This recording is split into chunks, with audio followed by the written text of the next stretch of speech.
قل لا يعلم من في السماوات والأرض الغيب إلا الله وما يشعرون أيان يبعثون بل ادارك علمهم في الآخرة بل هم في شك منها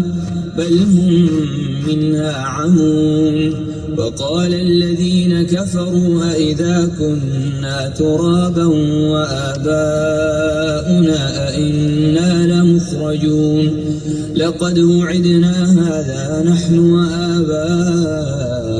من قبل إن هذا إلا أساطير الأولين قل سيروا في الأرض فانظروا كيف كان عاقبة المجرمين ولا تحزن عليهم ولا تكن في ضيق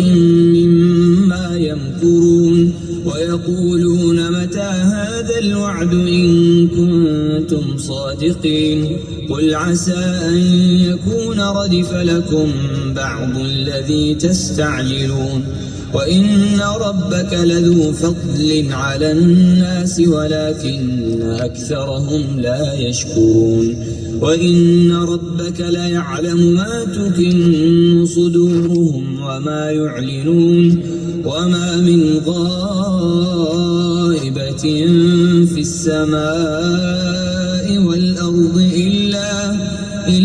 في كتاب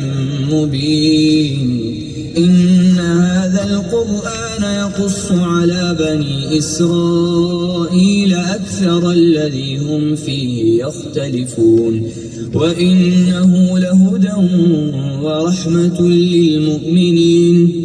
إن ربك يقضي بينهم بحكمه وهو العزيز العليم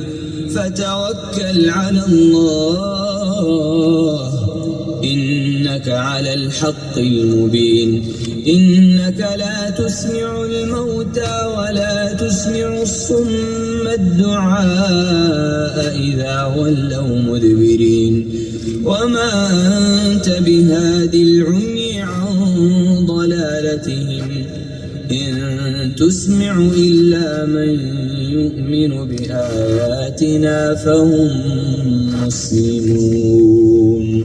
وإذا وقع القول عليهم أخرجنا لهم دابة من الأرض تكلمهم أن الناس كانوا بآياتنا لا يوقنون